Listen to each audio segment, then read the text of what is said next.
Good day, everybody. Good day. Good day. I hope everyone is doing well. Welcome. Welcome to Living Life in Joy. I am Rev Melissa, and it is my pleasure to be with you all this afternoon. We have a great show in store. I am so excited. I am so excited. So let's go, set, ready.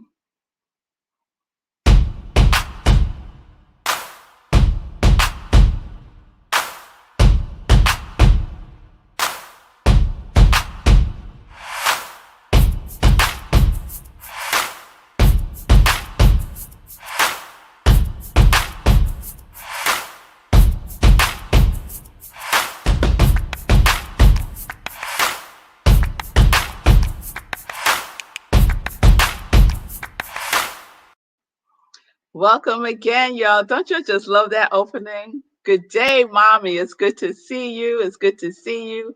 Welcome, everybody, to Living Life in Joy. This is the show that it's like another expression of joy for me because my mission, y'all, my mission is to be a vehicle of joy in the world. And so Living Life in Joy is all about that. People who are living life in joy, connected to their yes.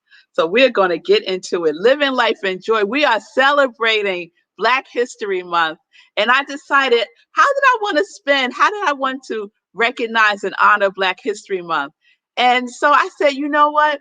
I want to lift up Black men. I want to lift up Black men because I love Black men. I love their excellence. And so we have kicked off February with Rev Z, who is the minister at CSL Denver, Centers for Spiritual Living Denver. And then we have my soul brother, Sekou Wright, who's a visionary, writer, author, hero hoodie creator. He was on talking about all the wonderfulness that he's doing. And then last week, we had Olubode Sean Brown, who is the founder, and he calls himself the father of Bloom, all about your journey, that essential journey of life that you are in.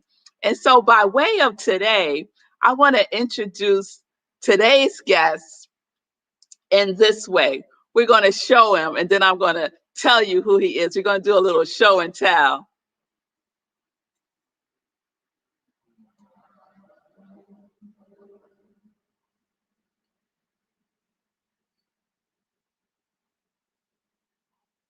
Oh, there's no sound.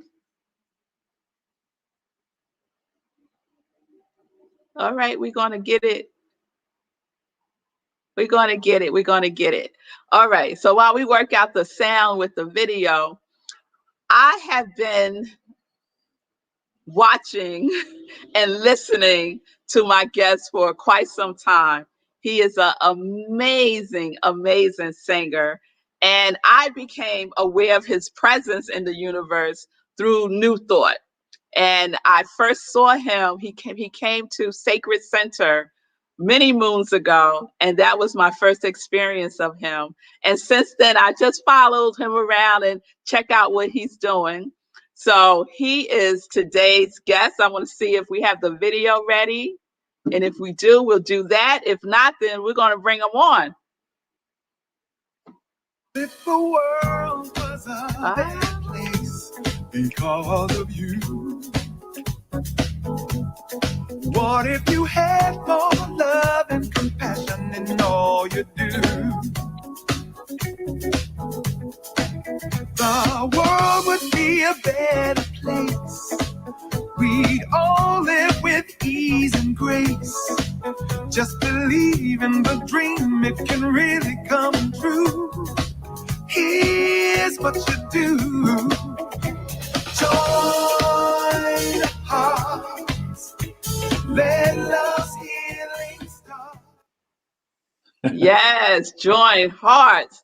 Let love's healing start. Yeah. Todd Stevens is in the room. It is so wonderful to have you with me today on the show, Living Life in Joy. This is Todd Stevens, everybody. He is a singer, songwriter, actor, dancer. And I love that he says that he's a spirit yearning to find true freedom, a Mhm. spirit yearning to find true freedom. Welcome to the show, Ty. Thank you so much, Reverend Melissa. I am so pleased and happy to be here. Thank you so much, and to be amongst the many, many luminaries you've had on your show in the last couple of weeks.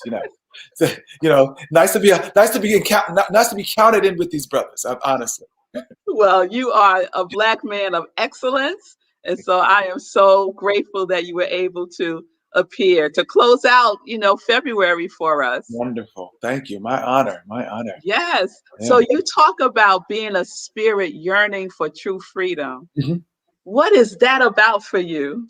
I have spent the majority of my life seeking and I'd say even acquiring what gives me joy. And since your show is about joy, it's a wonderful way to talk about it. And I found my joy in the arts. Some people might find it in different places, but I've always been in the arts in some way, shape, or form. I started in fine art. I thought I was going to be a graphic designer, but I couldn't sit still long enough. So then I moved into. My mom put me in theater and dance, and those were where I really found myself and started to find myself even more. And I'm still discovering. I mean, there's still more to find because life is always unfolding and Yeah. always bringing new ideas and ways of finding joy or being joy. And that's, I guess, to wrap it all up in a nutshell, I think that's what it is. It's about being joy. Yes, yes. The beingness, right? The Yeah. beingness. So Mhm. tell me, I love your music, Ty. It's just, it lifts my spirit. You could feel the spirit in the music, Thank you. you know? Thank you. And so what informs your process as a songwriter? Life, basically observation of life, and then some things that go on in here that I don't really share outright with people. Mm, Those conversations with myself or conversations with God. That uh, and through all of that, and through the years of working in this business, I've come to the conclusion that my music and my art are my ministry. It's how I want to live in the world and to be the example in the world. So that's what informs my music is and it's not 100% spiritually based music, although I'm working on a CD that's just about done. It should be done next couple of weeks, actually. That is all spirit in its different forms of expression through me. mm. So some of it is like very, very deep and meditative, and some of it is funky as get out. Uh-huh. So it's all of me. It's all of the expressions that come through me. So it's called the album is called Spirit Rising, and there's a song that I've been doing lately called Spirit Rising. That is a part of that package. Oh, wonderful, wonderful, wonderful. So, a lot has happened in this last year, in 2020, and Hmm. the impact of the pandemic and COVID on the arts in Right. particular. And I know that it's impacted, musicians and, the whole spectrum of art. Can Hmm. you speak a little bit about how that's impacting you and what activism that you're doing around that for the Cool. that whole field? Yeah. Oh, I'd love to talk about that. Um, um, the immediate effect is that most of us who work in the business that I work in, gig workers, we are called, and which is kind of a recent phrase. I didn't really think of it that way, but it's the truth. We work from gig to gig. So Mm, we're not getting a salary from anywhere. We're not getting a pension plan from anyone. We're not getting a health plan from anyone. So when things shut down, they shut down. We flatlined. There was mm, nothing available to us because many of us, and I'm fortunately not one of them, are not eligible for regular unemployment. So what mm, then? And so there have been musicians that the estimate is there's like 72% of musicians are not working at mm. this time. That's 72%, which they say is like twice the number of artists during the Depression that were not, Wow. twice.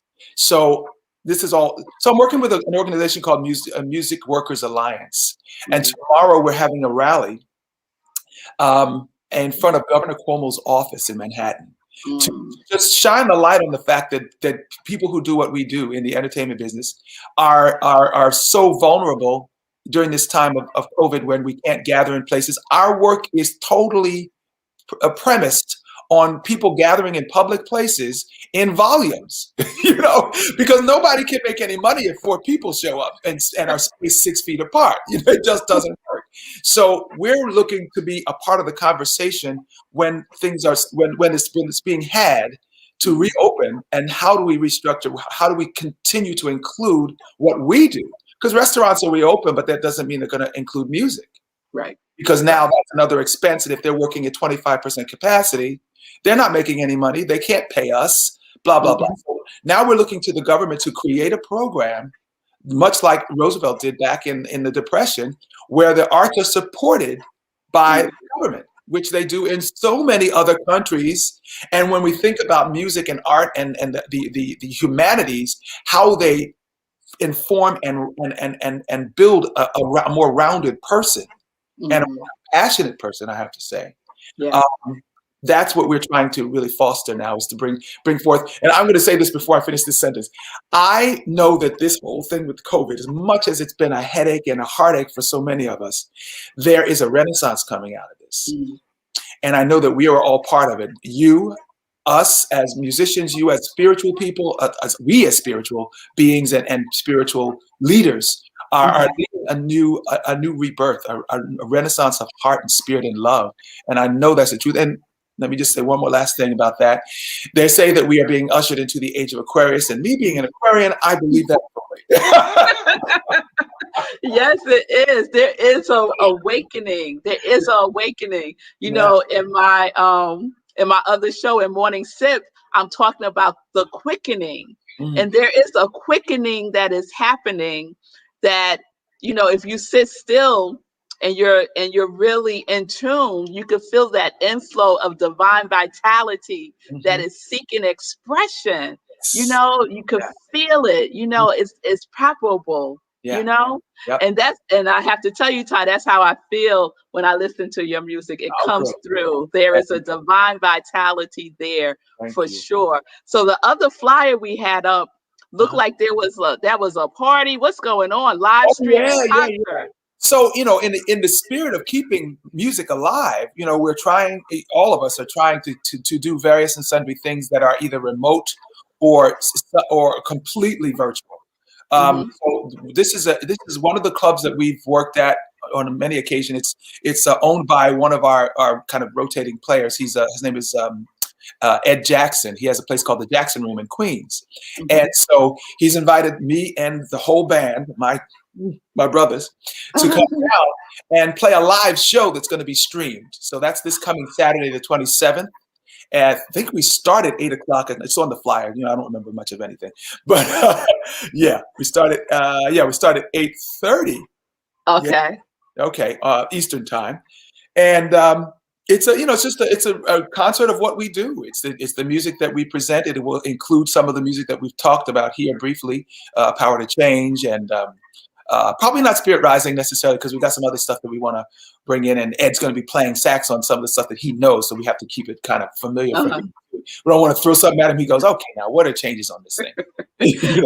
Right. So I will post your flyers on my page so that folks who are checking us out now can get the information and support, because we have to support the arts and we have to support the artists. I don't know, I was sharing with Ty before the show that both of my girls dance, and one of them performs, and she's a actor and she dances, and it just brings them to life. And so there is something missing. There is something missing with that expression not being expressed. Yeah. And you think about the fact that we're talking about New York. We're not talking about some small town somewhere else. Not saying that the impact is not as great, but New York is entertainment. New York is that vibration of creativity. And that vibration is so muffled now that it's going to affect, if we're not careful, the development of the humans that are experiencing it. Because one of the main things that really sort of upsets me is the more recent removal of the arts from regular education programs. Yes. Where you have to go outside to find dance or theater. I mean, we used to do plays in school all the time. Of course, they're still doing them, but it's now it's more effortful and it's not part of the curriculum. Right. Music appreciation, music education, etc. And I'll even throw in the vocational arts. I always want to advocate for that because it's one of the things that when it was removed, it removed one of the rungs in the ladder for people who are not creative or on that level and people who are not academic. People who have to work with their hands. Give them a craft. Yeah. You used to be able to apprentice through high school to a wood shop or a metal shop or an auto body shop. And now it's like, what are these guys doing? Exactly. So that's why this rise in aimlessness, I won't call it necessarily crime or whatever, but I'll call it aimlessness, is upon us like it is, because we're not supporting and giving these young people something creative to do with their hearts and hands. Yes. I could go on. Yes. It's not considered essential. Yeah. It's not considered essential. Essential became a big word out of COVID. Absolutely. What's essential and what's not essential. And the arts is essential. Yeah. It's essential, and it is going to have an impact. Yeah. For generations to come, I believe, because there's so much that's not being cultivated and nurtured. There's a nurturing that happens in the arts that really can't be substituted any other kind of way. No way. And so you teach. So how is that for you in this type of environment? Well, it's interesting because, one of the reasons I was saying that I'm fortunate that I'm not one of those people who couldn't get unemployment. I was fortunate because I teach through the public school system in New Jersey, and I've been doing it for years. I've accumulated that, that whatever you call it, privilege. We'll call it privilege. So I teach dance to public school elementary kids in their gyms once or twice every month or something like that. And since it's several schools, it gives me steady employment for a good 12 weeks during the school year. So I'm back to teaching now, but I'm teaching virtually. And it's a real challenge because, the physicality of dance and the interaction of dance is part of why we do it, and to try to do it on a tiny screen. And, you have to stand where they can see your whole body, but you can't see the screen because now they're so far away that you see these little, especially as old people, I can see so far, but after a while I was like, I can't see what they're doing. Yes. It's a challenge. And one thing I'm just very grateful that it's at least being considered and being applied. That someone saw the value in whether we're in the classroom or not, that dance has for the spirit of these kids, because that's what it did for me. That's what propelled me into this business and into honestly a place of self-esteem, a place that told me that I was valuable, that I had something to contribute to the world that was valuable, and the spiritual component of dance. If anybody has any doubts about it, something is wrong with you. That's all I got to tell you. Dance is spirit. And when I would, when I was feeling down or something was bothering me and I had to go to a dance class, I completely forgot what was going on because I was so immersed in the art. And when I came out of it that day, then, because I would take 2 or 3, 4 classes a day, who knew I had a problem? I was you're filled with adrenaline and what is that? Endorphins. And your body is tingling and you are excited and you're around other people who are doing the same thing. And we're just bursting with joy and with energy. And so the arts in general, music, dance, whatever else you throw into that category, invaluable, essential. Essential, yes. So I had 3 essential joy questions for you. And I just want to respond to Diego. Yes. So the date is Saturday, yes? Saturday 27th. At 8:30. 8:30 Eastern time, because I know we're international, aren't we? We're international, that's right. That's right. All right, here's the first question. What does joy look like for you? Well, I'm looking at it right now. I'm looking at you. Which is one fine example is people people who are themselves joy. Mm. And that's what joy looks like. Joy is walking and talking and singing and dancing and sharing information, and family of choice and Mm. friends. That's what joy is to me. And well, let's throw music in there, because all of those elements I just mentioned, the component that really elevates it is music for me, because my family, all about music. Oh, Mm. we any kind of talking that we do always falls back into some song Mm. that we grew up with. You know? Beautiful, beautiful. I love that. Thank you. And so I say that I live life in joy, Mhm. right? So what do you live life in? I would I would I would wager to say the same. Mm. If not joy itself, then the seeking of joy, Mm. or the acknowledging of joy, of Mm. opening up to what is already there, because we know it's already available to us all the Yeah, time. yeah. So yeah, so it is joy. It's through so many mediums. I love to travel, and thank God my music and my work, part of what I do is traveling. Mm. And so part of the joy that I get out of traveling is seeing and experiencing other cultures, you know, Mm. um, and knowing that the spirit of human beings is all about one thing. It's just about life. It's not about all Yeah, this political stuff. You yeah. know, at the beginning of Power to Change, the video and the audio, when you hear the album, you'll hear that I say something to the effect that, for one, the song was written with a Russian friend of mine. Ah, I would travel to Russia for over 10 years, like 4 or 5 times a year performing. And uh, it says basically that it shows you that the relations between people are just fine. Now, we edited out the part that I said those other people, the politicians, I was getting a little political. So my producer, Richard Cummings, said, we can take that part out. So it's cool. And I'm open to it. But, the fact is that people around the world are just living their lives and wanting to be loved, and wanting to have food on their table and take care of their children and each other. And yeah. that's my joy, is to know that the world is just one place of loving beings, and that the stuff that we're experiencing through the media, especially because the media is so prevalent and so everywhere and all the time, Yeah. um, it's just bombardment of negative energy, and it's not the truth. Honestly, it's It's not. yes, it's not the truth. It is Not- not the truth. yeah. Amen to that.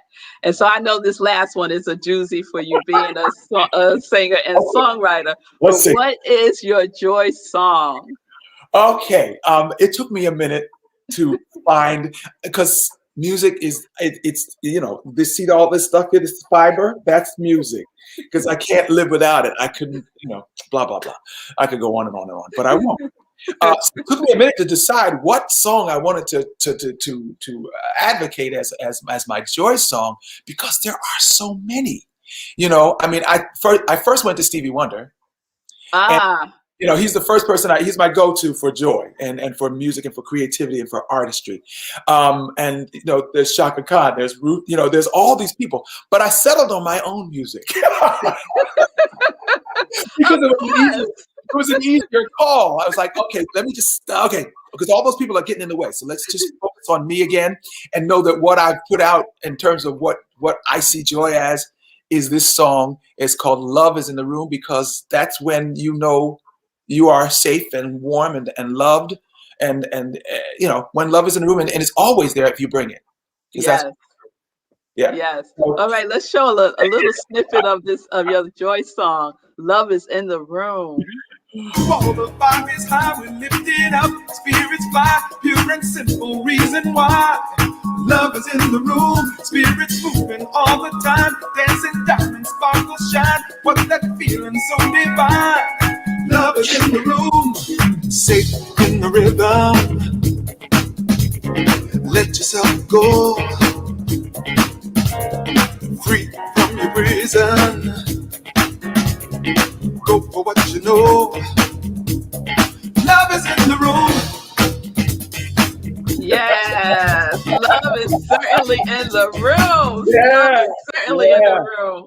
Well, Yeah. Ty Stevens, thank you so much for just gracing us with your presence, for Oh, bringing love in the room, for doing what you do, for thank you. being joy through song. I just Thank love you. you so much. Oh, I love you And too, and thank you so much. Yeah. thank you so much. Yeah. Thank you. CSLNJ. Yes, yes. So I will post Ty's event. So please go to I Am Red Melissa and you can see what is happening tomorrow to support music and also the live streaming concert on Saturday at 8:30 Eastern Time. Thank you again, Ty. It was wonderful to spend some joy time with you. All right, so the next thing I want to share, I said that today's show is this whole month was to celebrate Black men in excellence. And so I came upon a young Black man, very young, who is all about Black excellence. And so I just had to share this on today's show. He is the son of, I belong to an organization called Mocha Moms, and Melanie has a wonderful, engaging son. And he did his Black History Month project on the Excellence Kids Network. Now, I'm not sure if that is his network or if it's part of a larger situation, but it's the Excellence Kids Network. His name is Aiden Mondesir, and he did something awesome. So please check this out. Good evening. I am Aiden Mondesir, reporting for the Excellent. So we're going to try it again. Good evening. I am Aiden Mondesir, reporting for the Excellent Kids Network. Let's pull it out and try it again, producer. Yeah. So we just been having little tech stuff going on. So we're going to try it again because I really want you to get the full effect of this of this young man and the enthusiasm he has. You know, he is basically doing a news broadcast, just sharing excellence and someone that is a hero to him. So let's try it again. Good evening. I am Aiden Mondesir, reporting for the Excellent Kids Network. Today's spotlight on Black excellence is Capitol Police Officer Eugene Goodman. On January 6, 2021, thousands of angry Donald Trump supporters attacked the Capitol building in Washington, D.C. They broke through barricades and broke down the doors and the windows to force their way into the Capitol. Officer Eugene Goodman was inside when a mob of rioters made it inside. He was alone with no backup. But he knew he could not let the mob get to the Senate chamber where former Vice President Mike Pence and the senators were. The mob would cause destruction and maybe even hurt those inside. He led them away from the Senate chamber so that everyone in there could escape to safety. Officer Goodman led the mob to another floor where police officers were ready to arrest them all. They must have been mad.